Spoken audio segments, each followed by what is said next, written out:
Vamos continuar a resolução do exemplo 14.1 do CRAGES, que é a oitava edição, usando as estratégias de perseguição e de nivelamento da utilização como ponto de partida para o planejamento de vendas e operação.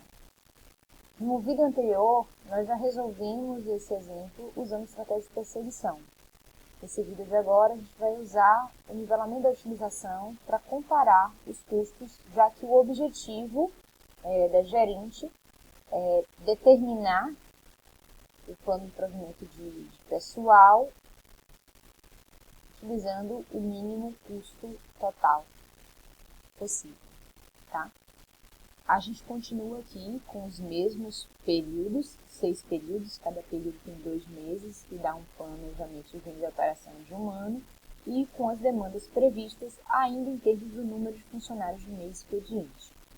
Lembrando que cada funcionário realiza 20 horas por semana em tempo normal, pode realizar 20% de hora extra, que seria 4 horas, e nesse caso, a gente tem aqui que cada trabalhador vai ser ocupado todos os dias, mas podemos trabalhar apenas algumas horas, que não se precisa pagar o undertime, tá? E que justamente a gente quer satisfazer a demanda com o mínimo uso de undertime. Então, no vídeo passado, a gente realizou a estratégia de perseguição, e nesse vídeo a gente vai aqui, com base na nossa planilha básica, selecionar as linhas para a estratégia do nivelamento da perseguição.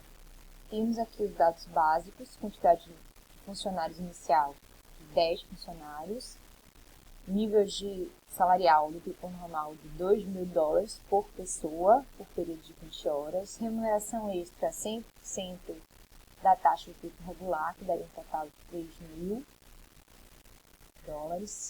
quantidade máxima de hora extra 20% do tempo regular, que dá um total de 4 horas, contratação $1.000 por pessoa e $500 por pessoa demitida. Então, no caso aqui, diferentemente da estratégia anterior, o nível da força de trabalho ele vai ser constante e a gente só vai ter contratação e demissão no primeiro período.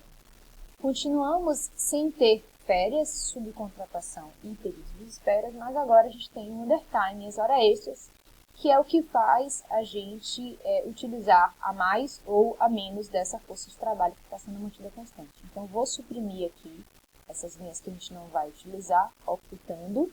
A gente continua sem estoque, porque a gente está trabalhando com serviço, o serviço não tem estoque. Ok? Vou tirar aqui também os custos relativos às linhas suprimidas.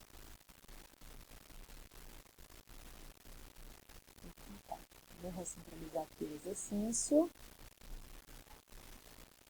Ok? Então, vamos lá.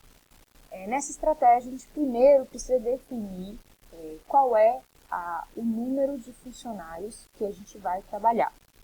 Como um dos objetivos da questão é trabalhar com o mínimo de undertime possível, a gente vai fazer o seguinte: a gente vai selecionar aqui, vai identificar qual o período que a gente tem um pico de demanda. Esse pico é onde tem a maior demanda, é no período 3, onde a gente tem a demanda do equivalente a 18 funcionários trabalhando 20 horas por semana. Então, vamos calcular aqui o total de horas das demandadas nesse pico de 18. Então, esse total vai ser igual a 18 trabalhando 20 horas, 18 vezes 20. Então, a gente tem um total de 360 horas nesse período. Essas 360 horas, como a gente quer o mínimo de undertime possível, a gente vai realizar da seguinte forma. A gente vai calcular prevendo o período normal, que seria 20 horas, mas a gente também vai calcular prevendo já um máximo de hora extras. Como o nosso máximo de hora extra é justamente 20% do período normal, que equivale a 4 horas, a gente vai dividir esse total de horas de demanda por 24, que seria funcionários fazendo 20 horas regular e mais 4 horas extras. Então, a gente vai fazer o seguinte: 360 dividido por 24, que vai nos dar 15 funcionários equivalentes nesse período. Então, apenas com 15 funcionários nesse período, eu consigo atender a essa demanda do equivalente a 18 funcionários. De que forma? Seria o equivalente a ter 15 funcionários trabalhando no período normal e o equivalente a 3 funcionários de dedicação de 20 horas trabalhando em hora extra. Na prática não vai funcionar assim, vai funcionar todos os 15 funcionários trabalhando 24 horas. 20 horas no período normal e 4 horas extras, ok? Essa planilha, essa estratégia, ela pode também ser realizada ao invés de funcionários equivalentes, trabalhada como hora total. Fica a critério de quem vai fazer. O que acontece é que a gente vai manter esse 15 em todo o nosso planejamento. Esse 15 vai ser constante. Uma outra forma de encontrar esse valor é encontrar a capacidade máxima de trabalho, tá? Então, a gente teria uma capacidade máxima de 18 funcionários, sendo que a capacidade máxima de trabalho é 120%.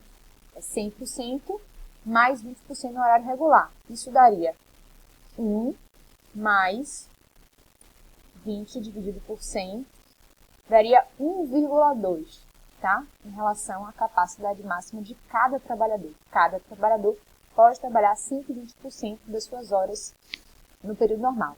Isso significa que a gente teria aqui 18 dividido por 1,2, 15 funcionários requeridos nesse período de pico. Cada um tem a capacidade de trabalhar 120%, ok? Duas formas de encontrar o mesmo valor, tanto faz encontrar através de uma, através de outra, ou de qualquer outra forma que você encontre a mesma lógica de encontrar o número de funcionários equivalentes. A questão é que a gente vai manter aqui esse nível dessa força de utilização, ok? Igual a 15.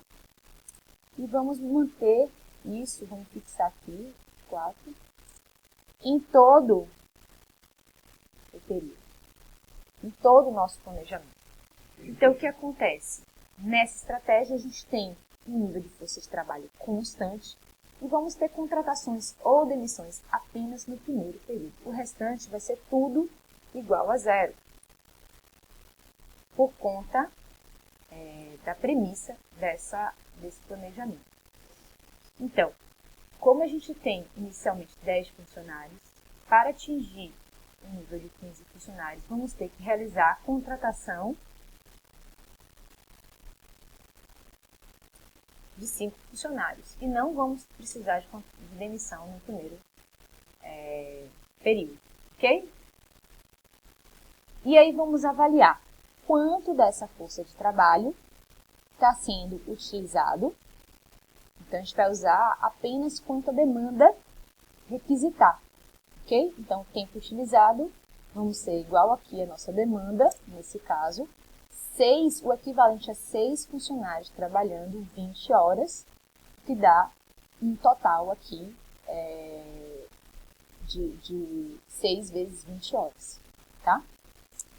E então, o equivalente ao restante das horas dos funcionários, na verdade, no caso das horas, vai estar sendo tida como undertime, que é o total equivalente a 15 menos 6.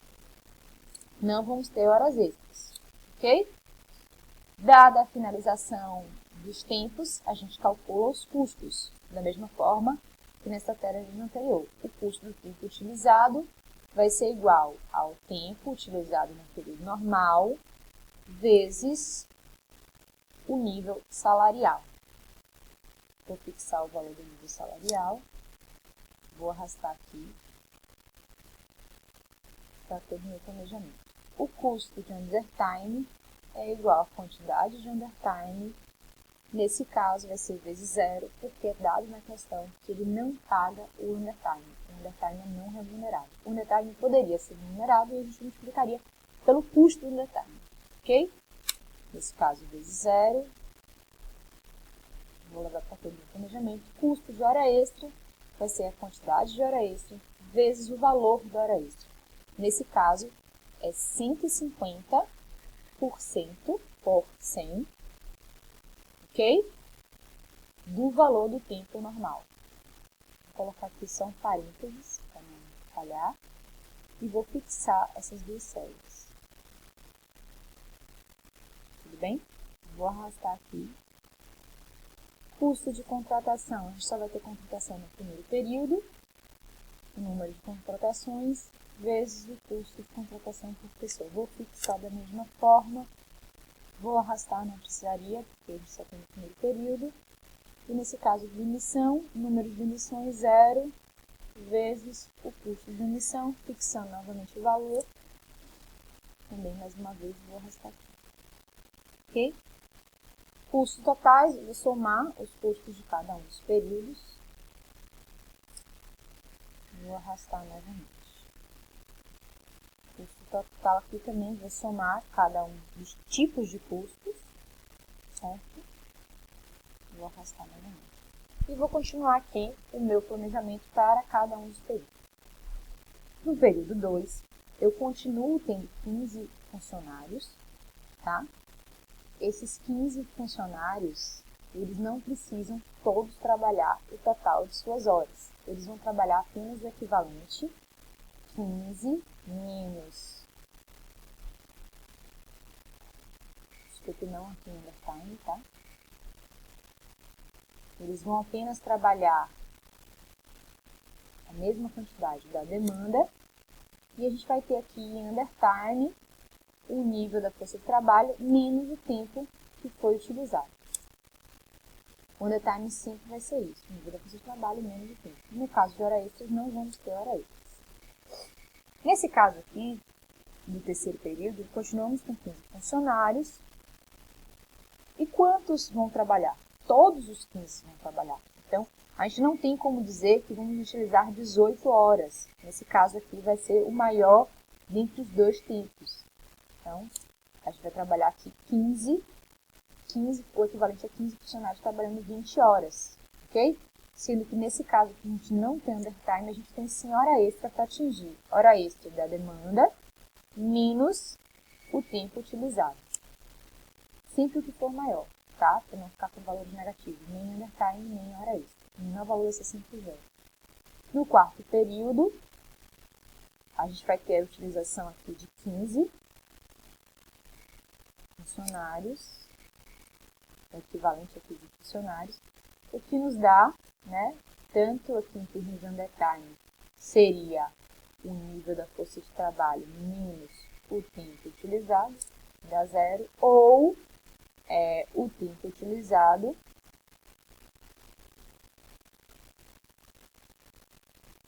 menos o nível da força de trabalho.